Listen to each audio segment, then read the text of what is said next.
Bonjour à tous, madame, messieurs, merci d'être encore des nôtres ce mardi. C'est la deuxième édition de la revue des Grandes Unes. Avait été telle que traitée par la presse. La presse, qu'est-ce qu'elle nous propose? La Nouvelle Expression parle par exemple de la crise anglophone. Quelle chance pour la mission Yann? C'est une grosse question. La réponse est à lire en page 3 du journal. Le Premier ministre et ses camarades du RDPC pourront-ils réussir aujourd'hui ou là où ils sont tombés à la renverse des mois plus tôt? Retour sur le chemin de croix des élites anglophones du pouvoir. C'est à lire dans le journal ce matin. Le même journal parle de l'opération Épervier, les mises au point de Polycarpe Ababa, l'ex-ministre des Finances, a donc battu en brèche toutes les arguties développées donc par la partie civile lors de son contre-interrogatoire. C'est à découvrir en page 2 du journal qui parle également de nécrologie. Léonard Seke tire sa révérence, l'ancien coach des Lions Indomptables du Cameroun et à Douala, décédé à Douala des suites d'une longue maladie. C'est à lire dans le journal.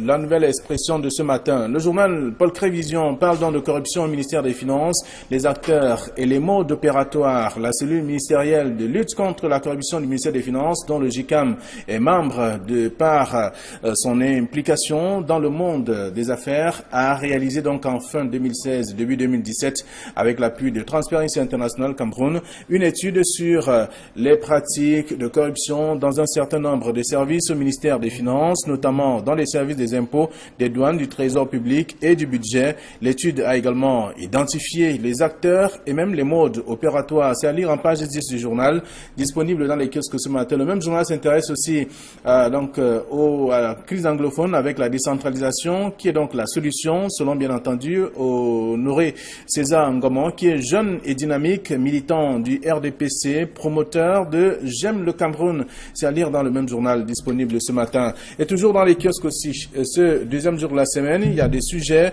et d'autres journaux. D'ailleurs, le Populi s'intéresse donc au court long séjour de Paul Biya. Pourquoi il n'est plus rentré ce week-end? C'est la question que se pose également le journal. Donc, ce n'est pas le moment du dialogue, selon bien sûr Maître Agbo Bala, à lire également dans le journal Le Populi de ce matin. À lire aussi dans les kiosques ce deuxième jour de la semaine, le quotidien Le Messager qui parle du Cameroun, le temps des séjours privés de Paul Biya. C'est à lire en page 4 de ce numéro. Le même sur ce journal s'intéresse à la sécurité nationale. Le gouvernement redoute donc une déstabilisation. C'est en page 5 de ce même journal.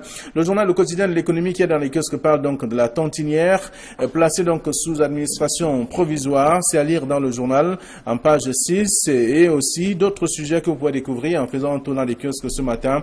Donc Cameroun Tribune qui revient également par la déstabilisation dans le nord-ouest et sud-ouest avec l'arrivée du Premier ministre et ses collaborateurs pour ramener les populations donc à la raison. C'est à découvrir dans le même dossier que propose le journal disponible ce matin. Mutation parle donc de nord-ouest et sud-ouest avec l'aventure ambiguë de l'élite et les noms qui sont connus et des visages aussi de la République qui doivent donc faire le tour. Ce sont bien entendu les députés, les maires, les membres du gouvernement, les directeurs généraux qui font le tour des différentes localités du nord-ouest et du sud-ouest pour notamment ramener la paix à la sérénité. Et on parle du journal Diapason qui est dans les kiosques qui parle des forces armées. Attention, c'est ce que dit le journal. Que va-t-il se passer? Le chef de l'État entouré bien sûr de quelques éléments de l'armée pour dire qu'il y a de la vigilance à accentuer donc dans notre pays, à lire dans le journal disponible. Et voilà donc ce que la presse nous propose, celle que nous avons reçue à notre rédaction. Camille, bonjour. Bonjour Flavien Balondongo. Bonjour Fomonkou. Bonjour aux téléspectateurs d'Equinox Télévision, mais ce matin je voudrais adresser deux salutations très spéciales, une au colonel Diakba, le directeur de l'hôpital militaire de Yaoundé, et l'autre au greffier de Ndokoti, monsieur Albert Oli. Ce sont des personnes qui nous suivent chaque matin avec beaucoup d'attention. Très bien, merci. Alors, Casimir Désiré Teigne, bonjour. Bonjour Flavien, bonjour Camille, bonjour à tous ceux qui nous suivent et permettez-moi également de tirer une sonnette d'alarme une fois de plus sur cet envahissement indescriptible des ordures ménagères dans la ville, dans la cité. Je me demande jusqu'à quand est-ce que les pouvoirs publics devraient trouver une solution à ce phénomène qui ne fait que se généraliser et avec l'incapacité criarde également de la société Isacam à ramasser ces ordures-là. Et vous comprenez jusqu'où le monopole peut mener. Ah voilà, merci pour le constat qui a d'ailleurs été fait sur Equinox Télévision. Ceux qui ont regardé le journal ont compris de quoi il est véritablement question, et avec la réaction du responsable de la communication de l'entreprise qui explique l'incivisme des populations est pour beaucoup dans le désordre que l'on observe. Alors, c'est à lire également. Alors, ce qu'on va découvrir dans la presse, c'est la nouvelle expression qui parle de la crise anglophone. Quelle chance pour la mission Yang? C'est une question. Je crois que c'est une question qui est très bien posée. Puisqu'il faut rappeler, il fallait me dire quelle chance pour la mission Yang 2.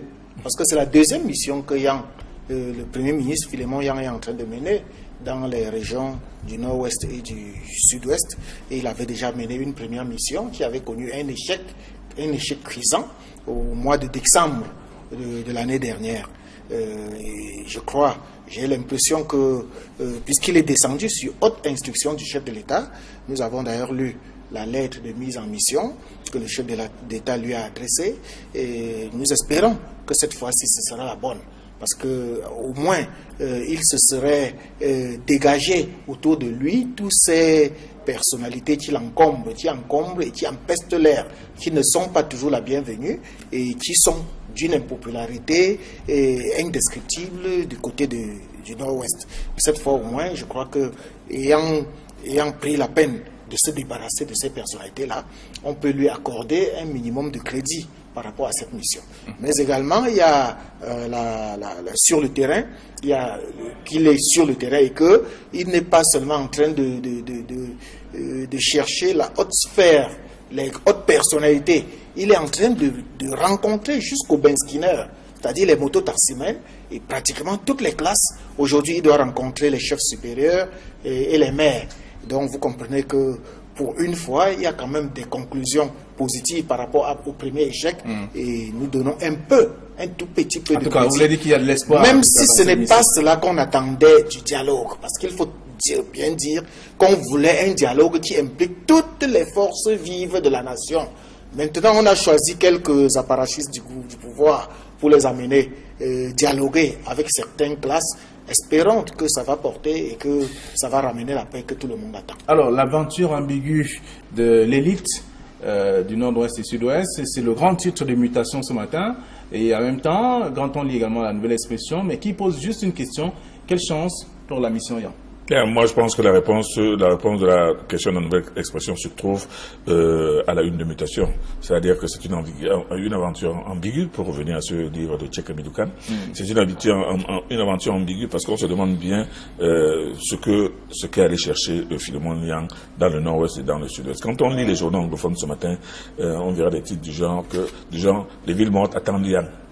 Bon, mais seulement quand on regarde la composition de son équipe et maintenant les personnes que cette équipe est allée rencontrer, on peut se poser des questions sur la véritable motivation de ce dialogue, entre guillemets, parce que au moment où tout le monde est en train de parler du dialogue, on se demande bien quel genre de dialogue on définit. Si le dialogue consiste à aller rencontrer des Ben Skinner, à aller rencontrer des transporteurs, à aller rencontrer des chefs traditionnels, je ne sais pas. Ce sont des acteurs aussi. Oui, ce sont des acteurs, mais moi je pense que le dialogue aujourd'hui, ce n'est pas seulement un dialogue pour les problèmes du sud-ouest et du nord-ouest, c'est un dialogue qui touche à toutes les réalités sociales, sociétales et sociopolitiques du Cameroun aujourd'hui.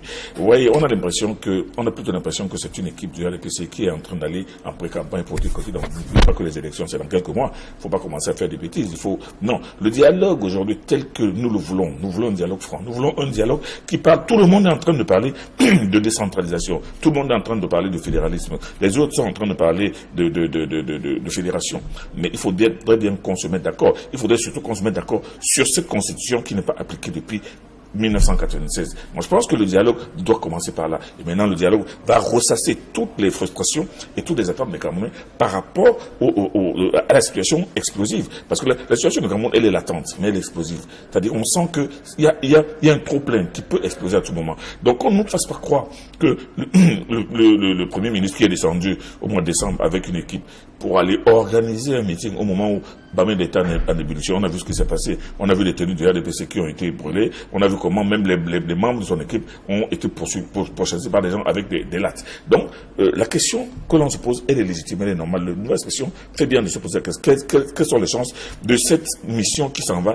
Parce qu'on se serait attendu à ce que cette mission descende à Bamenda pour recenser le nombre de personnes qui peuvent venir participer à ce à ce dialogue que l'on veut inclusif. Ça veut dire que c'est par là que peut passer aussi la solution au problème. Oui, mais il aurait bien fallu que cette commission n'aille pas seulement au sud-ouest et au nord-ouest, mais qu'elle aille dans toutes les régions. Qu'on ait 10 commissions qui aillent dans 10 régions pour recenser le nombre de personnes qui peuvent venir participer à un dialogue qui va parler de tout.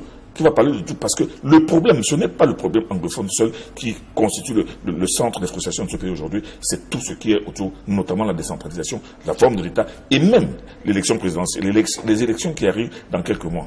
Alors, donc, et lorsqu'on parcourt ces titres, en tout cas, la nouvelle expression, il y a également mutation et même le populi. Le populi fait savoir que, selon Maître Agbobala, ce n'est pas le moment du dialogue. Mais je crois que je ne veux pas savoir si c'est le moment, parce qu'il n'y a pas un moment pour le dialogue. On peut dialoguer à tout moment. Mais je ne voudrais pas donner le bon Dieu sans confession à Philémon Yang, mais je dois au moins reconnaître 2 choses positives dans cette descente du Premier ministre dans les régions du Nord-Ouest et du Sud-Ouest. La première chose positive, c'est que on lui a donné un impératif de temps pour rendre sa copie. Donc ce ne sera pas quelque chose qui doit durer ad vitam aeternam. C'est quelque chose qui est bien précis et pendant une période précise. La deuxième chose, c'est que lui-même, Philémon Yang, sur le terrain, est en train d'adopter une attitude positive en demandant à toutes les corporations qu'il rencontre de lui faire des propositions par écrit pour qu'il rentre prendre des décisions. Donc moi je crois que c'est des choses que, et à partir de là, je crois que les différents groupements qu'il est en train de rencontrer vont faire des propositions adéquates, des propositions que tout le monde attend. Il ne faut pas se leurrer, il y a véritablement un problème au Cameroun et il faut le régler. Et comme Camille a dit, ce n'est pas seulement le problème anglophone, il y a les problèmes un peu partout. Il ne faut pas toujours attendre que les groupements ou bien les groupes de personnes se soulèvent pour qu'on cherche à régler le problème. Il y a un problème à tous les niveaux. Espérons au moins que les propositions qui vont venir dans les régions du Nord-Ouest et du Sud-Ouest vont amener à prendre conscience pour régler les problèmes du Cameroun dans son entièreté. Très bien. Alors, signature également dans les kiosques ce matin parle de déstabilisation programmée du Cameroun. Alors, la vérité est dehors. La vérité est dehors, je ne sais pas. On ne sait pas où est la vérité. Et puis, on peut même se demander quelle est la vérité. Et vous savez, j'aime beaucoup cette question que Paul Pilate avait posée à Jésus et à laquelle Jésus-Christ n'a d'ailleurs pas répondu dans la Bible. Qu'est-ce que la vérité? Où est la vérité? Non. Le problème, c'est que le dialogue que tout le monde ressasse de manière incantatoire doit être fait par les Camerounais, entre les Camerounais. Vous savez, il y en a aujourd'hui qui froidement nous regardent droit dans les yeux sur les plateaux de télévision et disent que non, le dialogue, on doit le faire avec l'ONU à côté, avec l'Union européenne, avec l'Union africaine. Comme si les Camerounais étaient incapables de discuter entre eux, de parler de leurs problèmes et de trouver des solutions. Moi, je me serais attendu à ce que cette commission qui descende dans le sud-ouest et le nord-ouest aille pour recenser les personnes susceptibles de venir représenter ces 2 régions dans le cadre d'un grand dialogue. Et ensuite, cette commission peut aller de région en région pour regarder les gens et dire que, écoutez, voici, nous allons parler de ceci, nous voulons parler de ça, mais donnez-nous les personnes qui peuvent venir, après avoir recensé un nombre important de personnes à travers toutes les 10 régions, qu'on revienne se retrouver à Yaoundé et qu'on ouvre ce dialogue en présence de Paul Biya. Parce que jusqu'à présent, Paul Biya appelle au dialogue, mais lui-même. Alors justement, selon bien sûr la presse, le chef de l'État attend toutes ces propositions et c'est la raison pour laquelle ces Jim et autres membres du militant du RDPC sont sur le terrain, sans doute pour recenser ceux qui sont justement censés faire face ou tout au moins aux leaders dans le cadre de ce dialogue très attendu. Alors voilà ce qu'on peut lire dans la presse. Il y a que le Messager de ce matin parle du Cameroun, le temps des séjours privés de Paul Biya. Oui, il faut même dire le temps des courts séjours de Paul Biya. Parce qu'il part toujours en court séjour, mais des courts séjours qui se transforment en très très longs séjours. Jusqu'aujourd'hui, on attend, depuis que le chef d'État est allé à la tribune de l'ONU, on attend que notre président soit de retour, alors que tous les chefs d'État qui étaient à l'ONU sont rentrés dans leurs pays respectifs. Qu'est-ce qui retient Paul Biya? Pourquoi est-ce qu'il reste toujours à l'écart au moment où ça brûle dans son pays? Parce qu'il faut reconnaître que ça ne va pas au Cameroun. Et pendant que ça ne va pas, le chef de l'État a abandonné les troupes, a abandonné ses ouailles, a abandonné son pays pour aller rester en Suisse. Et on se demande bien qu'est-ce qu'il fait là-bas. Je sais que notre ami Chiroma dira que le chef d'État partout où il est au travail. Je sais également qu'il a 45 jours au plus s'il déborde 45 jours, il sera dans l'incapacité totale. Et il n'est pas incontournable que dans les jours à venir, vous voyez, à moins de 40 jours, il sait que dès qu'il va lui manquer peut-être 4 ou 5 jours, il va débarquer rapidement pour ne pas être déchu par rapport à la Constitution. Ça, c'est les attitudes de Paul Biya. Ce n'est pas la première fois. Il est habitué, il nous a habitués à cela. Et cela répond également à une autre question que la presse se pose tout le temps. Qui gouverne réellement le Cameroun? Est-ce que Biya a encore les capacités managériales et même énergétiques et même physiques pour gouverner le Cameroun? Je crois, s'il est resté sûrement longtemps à l'étranger, il doit peut-être avoir des problèmes de santé, il doit se requinquer un tout petit peu pour revenir. Donc, il faudrait donc qu'il tire les conséquences et qu'il comprenne que s'il ne peut plus diriger le Cameroun, qu'il passe la main en 2018 et qu'il laisse d'autres personnes gérer le Cameroun. Alors, ceux qui sont autour de lui disent qu'il est resté pour négocier des partenariats et autres avec quand même d'autres chefs d'État, des grosses puissances. De toute façon, il aurait d'abord dû commencer par négocier ses partenariats au sein de l'ONU, et pas en Suisse. Non, moi je pense que le messager ce matin a posé une question très pertinente. Et vous savez que le messager nous a habitués toujours à s'intéresser à ces courts séjours privés du chef de l'État en Europe. Et dans cet article qui paraît ce matin, le messager nous informe qu'en 5 mois, le chef de l'État a passé 2 séjours privés en Suisse toujours, et qu'ils ont même fait une sorte de grande compilation. Ils ont constaté que de 2002 à 2017, il a fait exactement 11 séjours privés en Europe. Alors, quelle est cette prédilection pour l'Europe, pour la Suisse, pour Genève et pour l'hôtel intercontinental? On peut bien se poser la question. Au moment où le pays est en train de brûler, au propre comme au figuré, on aurait bien aimé qu'il soit là. Bon, il y a des personnes qui sont là pour nous dire que non, ils travaillent, ils reçoivent des gens, mais des gens, il doit les recevoir à Itoudi, c'est pas à Genève, dans un hôtel. Bon, maintenant, Issa Chiroma, comme Casimir Desreta, il nous a dit que le président de la République est partout à la fois, et il est partout, il sait tout, il voit tout, il entend tout. Oui, on veut bien le croire. Monsieur, moi, l'histoire se chargera un jour de nous donner la vérité sur ses absences et sur ses silences. Mais toujours est-il que, en ce moment où on a ardemment besoin que le chef de l'État soit là, que le chef de l'État lui-même parle de dialogue, qui s'adresse aux Camerounais pour définir ce dialogue, et qui contrôle même ce dialogue, qui parraine ce dialogue, qui conduit ce dialogue, oui. Il n'est malheureusement pas là. Et il y a comme une sorte d'omerta. Personne ne veut vraiment en parler. On se contente tous de constater que le chef de l'État n'est pas là. On ne veut pas de polémique. On ne va pas commencer à couper les cheveux en quatre pour savoir qu'est-ce qu'il fait là-bas. Mais la presse officielle nous dit qu'il travaille. Bon, si les gens veulent qu'on se contente de cela, on va s'en contenter. Mais il faut ce qui est important, c'est que le dialogue ne soit pas prescrit à coup d'instruction, de très haute instruction, mais qu'il soit lui-même véritablement et sincèrement conduit sur le terrain par des gens qui ne doivent pas seulement aller en mission, mais qui doivent se dire qu'il faut vraiment qu'on arrive à quelque chose. Il faut même rappeler, Camille, qu'il y a des sons de cloche qui ont dit, dès que cette histoire a commencé dans le nord-ouest et le sud-ouest, que si Paul Biya lui-même avait fait une descente sur le terrain, cette crise se serait déjà estompée. Je vous invite à lire la une de Le Popoli de ce matin, qui dit que on cherche à rencontrer le chef, c'est pas le chef qui cherche à rencontrer les autres. Voilà. Alors, il y a un autre sujet qui vous intéresse ou qui intéresse également les lecteurs. C'est Paul Crévision qui parle de corruption au ministère des Finances, avec le travail qui a été fait, les acteurs et même les modes opératoires qui sont désormais connus. La cellule du ministère des... Alors, on parle de la cellule ministérielle de lutte contre la corruption du ministère des Finances et qui est aujourd'hui, qui a pour membre également le JICAM, s'est battu à mener des actions, à mener une enquête et à révéler dans ses résultats. On parle donc de plusieurs acteurs qui sont connus mais qui ne sont pas dévoilés dans le journal. Je vais vous dire, sans avoir honte, que j'ai véritablement aimé cet article publié par Paul Crévision ce matin, même si Paul Crévision lui-même n'a récupérer cet article dans le bulletin du JICAM. Cela n'enlève absolument rien à l'information. Ce qui est intéressant dans cet article, c'est les méthodes de corruption qui sont mises au grand jour dans ce journal et qui vont de la direction des douanes à la direction des impôts, direction du trésor, pratiquement toutes les souches financières que comporte le ministère des Finances. On vous dira par exemple que pour dédouaner, pour sortir un véhicule ou bien un conteneur du port, lorsque vous avez tout payé, vous devez encore payer entre 50 000 et 200 000 pour que on ne vous a même pas laissé la possibilité de le faire. Contre reçu ou pas? Pas de reçu, ça c'est juste un péage fictif. Ils appellent cela un verre. Ça s'évalue en nombre de verres.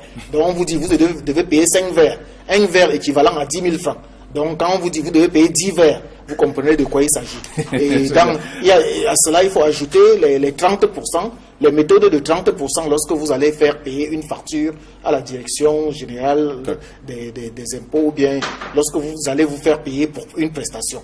On vous impose pratiquement 10%, 30%, 20%. Si vous ne voulez pas, vous êtes obligé d'abandonner. Et à côté, je termine par là, il y a la fuite des documents. C'est-à-dire, lorsque vous apportez un dossier de paiement, on soutire vos documents qu'on fait passer et puis on attend que vous venez graisser la patte pour qu'on les ressorte. Très bien. Alors, le journal parle donc de corruption avec les acteurs et le mode opératoire qui sont désormais connus.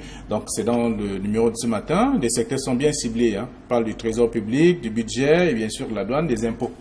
Oui, mais ce sont des trucs qui sont connus depuis 35 ans. C'est pas aujourd'hui. C'est-à-dire que vous et moi, peut-être, nous allons avoir de l'intérêt à les lire aujourd'hui, mais ce sont des trucs connus aussi bien par la CONAC que par la Cour des comptes. Elles sont connues, ces méthodes-là. Mais malheureusement, personne ne fait rien.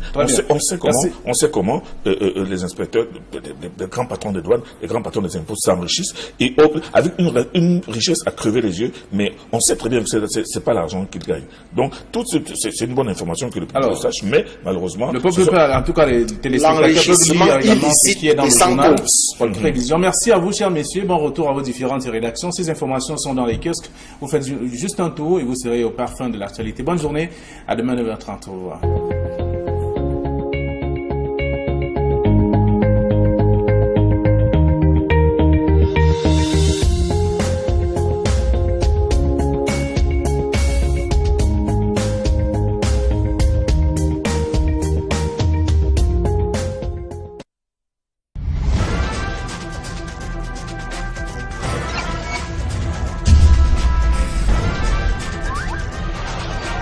Une attitude positive en demandant à toutes les corporations qu'il rencontre de lui faire des propositions par écrit pour qu'il rentre prendre des décisions.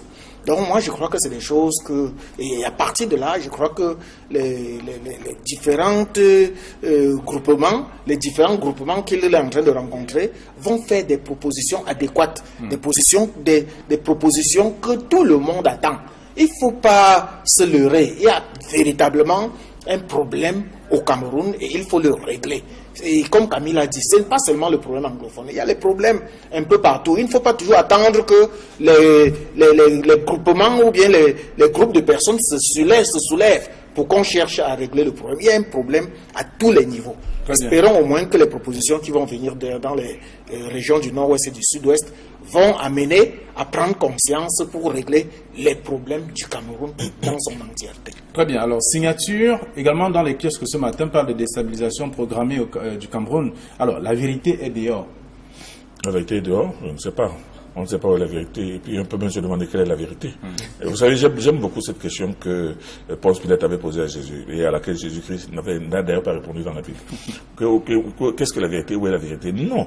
Le problème, c'est que le dialogue que tout le monde ressasse de manière incantatoire doit être fait par les Camerounais, entre les Camerounais. Vous savez, il y en a aujourd'hui qui froidement nous regardent droit dans les yeux sur les plateaux de télévision et disent que non, le dialogue, on doit le faire avec l'ONU à côté, avec l'Union européenne, avec l'Union africaine. Comme si les Camerounais étaient incapables de discuter entre eux, de parler de leurs problèmes et de trouver des solutions. Moi, je me serais attendu à ce que cette commission qui descend dans le sud-ouest et le nord-ouest aille pour recenser des personnes susceptibles de venir représenter ces deux régions dans le cadre d'un grand dialogue. Et ensuite, cette commission peut aller de région en région pour regarder les gens et dire que, écoutez, voici, nous allons parler de ceci, nous voulons parler de ça, mais donnez-nous les personnes qui peuvent venir, après avoir recensé un nombre important de personnes à travers toutes les 10 régions, qu'on revienne se retrouver à Yaoundé et qu'on ouvre ce dialogue en présence de Paul Biya. Parce que jusqu'à présent, Paul Biya appelle au dialogue, mais lui-même... Alors justement, selon bien sûr la presse, le chef de l'État attend toutes ces propositions et c'est la raison pour laquelle ces régimes et autres membres du militant du RDPC sont sur le terrain, sans doute pour recenser ceux qui sont justement censés faire face tout au moins aux leaders dans le cadre de ce dialogue très attendu. Alors voilà ce qu'on peut lire dans la presse. Il y a que le Messager de ce matin parle du Cameroun, le temps des séjours privés de Paul Biya. Oui, il faut même dire le temps des courts séjours de Paul Biya. Parce qu'il part toujours en court séjour, mais des courts séjours qui se transforment en très très longs séjours.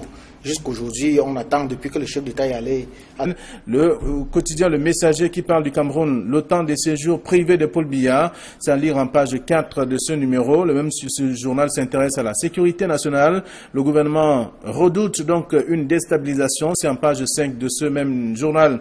Le journal Le Quotidien de l'économie qui est dans les kiosques parle donc de la tontinière, placée donc sous administration provisoire. C'est à lire dans le journal en page 6 et aussi d'autres sujets que vous pouvez découvrir en faisant un tour dans les kiosques ce matin. Donc Cameroun Tribune qui revient également par la déstabilisation dans le nord-ouest et sud-ouest avec l'arrivée du Premier ministre et ses collaborateurs pour ramener les populations donc à la raison. C'est à découvrir dans le même dossier que propose le journal disponible ce matin. Mutation parle donc de nord-ouest et sud-ouest avec l'aventure ambiguë de l'élite et les noms qui sont connus et des visages aussi de la République qui doivent donc faire le tour. Ce sont bien entendu les députés, les maires, les membres du gouvernement, les directeurs généraux qui font le tour des différentes localités du nord-ouest et du sud-ouest pour notamment ramener la paix et la sérénité. Et on parle du journal Diapason qui est dans les kiosques qui parle des forces armées. Attention, c'est ce que dit le journal. Que va-t-il se passer? Le chef de l'État entouré bien sûr de quelques éléments de l'armée pour dire qu'il y a de la vigilance à accentuer donc dans notre pays, à lire dans le journal disponible. Et voilà donc ce que la presse nous propose, celle que nous avons reçue à notre rédaction. Camille, bonjour. Bonjour Flavien Valondongo. Bonjour Fomonke. Bonjour téléspectateurs d'Equinox Télévision, mais ce matin je voudrais adresser deux salutations très spéciales, une au colonel Diakba, le directeur de l'hôpital militaire de Yaoundé, et l'autre au greffier de Ndokotié, monsieur Albert Oli. Ce sont des personnes qui nous suivent chaque matin avec beaucoup d'attention. Très bien, merci. Alors, Casimir Désiré Teigne, bonjour. Bonjour Flavien, bonjour Camille, bonjour à tous ceux qui nous suivent et permettez-moi également de tirer une sonnette d'alarme une fois de plus sur cet envahissement indescriptible des ordures ménagères dans la ville, dans la cité. Je me demande jusqu'à quand est-ce que les pouvoirs publics devraient trouver une solution à ce phénomène qui ne fait que se généraliser et avec l'incapacité criarde également de la société Isakam à ramasser ces ordures-là. Et vous comprenez jusqu'où le monopole peut mener. Ah voilà. Merci pour le constat qui a d'ailleurs été fait sur Equinox Télévision. Ceux qui ont regardé le journal ont compris de quoi il est véritablement question. Et avec la réaction du responsable de la communication de l'entreprise qui explique l'incivisme des populations est pour beaucoup dans le désert que l'on observe. Alors, c'est à lire également. Alors, ce qu'on va découvrir dans la presse, c'est la nouvelle expression qui parle de la crise anglophone. Quelle chance pour la mission Yang? C'est une question. Je crois que c'est une question qui est très bien posée. Puisqu'il faut rappeler, il fallait me dire quelle chance pour la mission Yang 2. Parce que c'est la deuxième mission. Mais moi, je pense que le dialogue aujourd'hui, ce n'est pas seulement un dialogue pour les problèmes du sud-ouest et du nord-ouest. C'est un dialogue qui touche à toutes les réalités sociales, sociétales et sociopolitiques du Cameroun aujourd'hui. Vous voyez, on a plutôt l'impression que c'est une équipe du RDPC qui est en train d'aller en pré-campagne politique. Donc, n'oubliez pas que les élections, c'est dans quelques mois. Il ne faut pas commencer à faire des bêtises. Non. Le dialogue aujourd'hui, tel que nous le voulons, nous voulons un dialogue franc. Nous voulons un dialogue qui parle. Tout le monde est en train de parler de décentralisation. Tout le monde est en train de parler de fédéralisme. Les autres sont en train de parler de fédération. Mais il faut très bien qu'on se mette d'accord. Il faudrait surtout qu'on se mette d'accord sur cette constitution qui n'est pas appliquée depuis 1996. Moi, je pense que le dialogue doit commencer par là. Et maintenant, le dialogue va ressasser toutes les frustrations et toutes les attentes des Camerounais par rapport à la situation explosive. Parce que la situation du Cameroun, elle est latente, mais elle est explosive. C'est-à-dire, on sent qu'il y a un trop-plein qui peut exploser à tout moment. Donc, qu'on ne nous fasse pas croire que le Premier ministre qui est descendu au mois de décembre avec une équipe pour aller organiser un meeting au moment où Bamé d'État est en ébullition. On a vu ce qui s'est passé. On a vu les tenues du RDPC qui ont été brûlées. On a vu comment même les membres de son équipe ont été pourchassés par des gens avec des lattes. Donc, la question que l'on se pose, elle est légitime, elle est normale. La nouvelle expression fait bien de se poser la question. Quelles sont les chances de cette mission qui s'en va? Parce qu'on se sera attendu à ce que cette mission descende à Bamenda pour recenser le nombre de personnes qui peuvent venir participer à ce à ce dialogue que l'on veut inclusif. Ça veut dire que c'est par là que peut passer aussi la solution au problème. Oui, mais il aurait bien fallu que cette commission n'aille pas seulement au sud-ouest et au nord-ouest, mais qu'elle aille dans toutes les régions. Qu'on ait 10 commissions qui aillent dans 10 régions pour recenser le nombre de personnes qui peuvent venir participer à un dialogue qui va parler de tout. Parce que le problème, ce n'est pas le problème anglophone seul qui constitue le centre des frustrations de ce pays aujourd'hui, c'est tout ce qui est autour, notamment la décentralisation, la forme de l'État et même l'élection présidentielle, les élections qui arrivent dans quelques mois. Alors, donc, et lorsqu'on parcourt ces titres, en tout cas, la nouvelle expression, il y a également mutation et même le populi. Le populi fait savoir que, selon Maître Agbo Bala, ce n'est pas le moment du dialogue. Mais je crois que je ne veux pas savoir si c'est le moment, parce qu'il n'y a pas un moment pour le dialogue. On peut dialoguer à tout moment. Mais je ne voudrais pas donner le bon Dieu sans confession à Philémon Yang, mais je dois au moins reconnaître 2 choses positives dans cette descente du Premier ministre dans les régions du Nord-Ouest et du Sud-Ouest. La première chose positive, c'est que on lui a donné un impératif de temps pour rendre sa copie. Donc ce ne sera pas quelque chose qui doit durer ad vitam aeternam. C'est quelque chose qui est bien précis et pendant une période précise. La deuxième chose, c'est que lui-même, Philémon Yang, sur le terrain, est en train d'adopter une...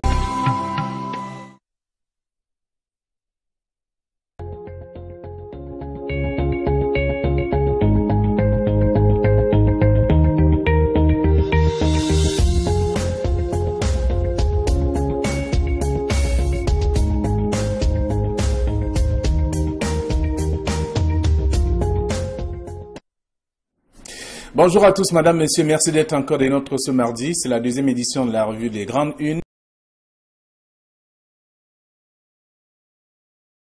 Avait été telle que traitée par la presse. La presse, qu'est-ce qu'elle nous propose? La nouvelle expression parle par exemple de la crise anglophone.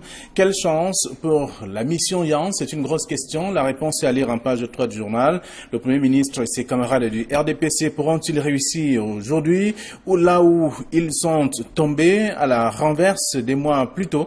Retour sur le chemin de croix des élites anglophones du pouvoir. C'est à lire dans le journal ce matin. Le même journal parle de l'opération épervier, des mises au point de Polycarpe Ababa, l'ex-ministre des Finances, a donc battu en brèche toutes les arguties développées donc par la partie civile lors de son contre-interrogatoire. C'est à découvrir en page 2 du journal qui parle également de nécrologie. Léonard Seke tire sa révérence, l'ancien coach des Lions Indomptables du Cameroun, et à Douala, décédé à Douala des suites d'une longue maladie. C'est à lire dans le journal. La nouvelle expression de ce matin. Le journal Paul Crévision parle donc de corruption au ministère des Finances, les acteurs et les modes opératoires. La cellule ministérielle de lutte contre la corruption du ministère des Finances, dont le GICAM est membre de par son implication dans le monde des affaires, a réalisé donc en fin 2016, début 2017, avec l'appui de Transparency International Cameroun, une étude sur les pratiques de corruption dans un certain nombre de services au ministère des Finances, notamment dans les services des impôts, des douanes, du trésor public et du budget. L'étude a également identifié les acteurs et même les modes opératoires. C'est à lire en page 10 du journal, disponible dans les kiosques ce matin. Le même journal s'intéresse aussi à la crise anglophone avec la décentralisation, qui est donc la solution, selon bien entendu Honoré César Ngomon, qui est jeune et dynamique, militant du RDPC, promoteur de J'aime le Cameroun. C'est à lire dans le même journal, disponible ce matin. Et toujours dans les kiosques aussi, ce deuxième jour de la semaine, il y a des sujets et d'autres journaux. D'ailleurs, le Populi s'intéresse donc au court long séjour de Paul Biya. Pourquoi il n'est plus rentré ce week-end? C'est la question que se pose également le journal. Donc, ce n'est pas le moment du dialogue, selon bien sûr Maître Agbo Bala, à lire également dans le journal Le Populi de ce matin. À lire aussi dans les kiosques ce jour, ce deuxième jour de la semaine. Donc, le Premier ministre Philémon Yang est en train de mener dans les régions du Nord-Ouest et du Sud-Ouest, et il avait déjà mené une première mission qui avait connu un échec cuisant au mois de décembre de l'année dernière. Et j'ai l'impression que, puisqu'il est descendu sur haute instruction du chef de l'État, nous avons d'ailleurs lu la lettre de mise en mission que le chef de l'État lui a adressée, et nous espérons que cette fois-ci ce sera la bonne. parce que au moins il se serait dégagé autour de lui tous ces personnalités qui l'encombrent, et qui empestent l'air, qui ne sont pas toujours la bienvenue et qui sont d'une impopularité indescriptible du côté du Nord-Ouest. Cette fois au moins, je crois que ayant pris la peine de se débarrasser de ces personnalités-là, on peut lui accorder un minimum de crédit par rapport à cette mission. Mais également, il y a sur le terrain, il y a qu'il est sur le terrain et qu'il n'est pas seulement en train de chercher la haute sphère, les hautes personnalités. Il est en train de rencontrer jusqu'au Ben Skinner, c'est-à-dire les mototaximens, et pratiquement toutes les classes. Aujourd'hui, il doit rencontrer les chefs supérieurs et les maires. Donc, vous comprenez que pour une fois, il y a quand même des conclusions positives par rapport au premier échec.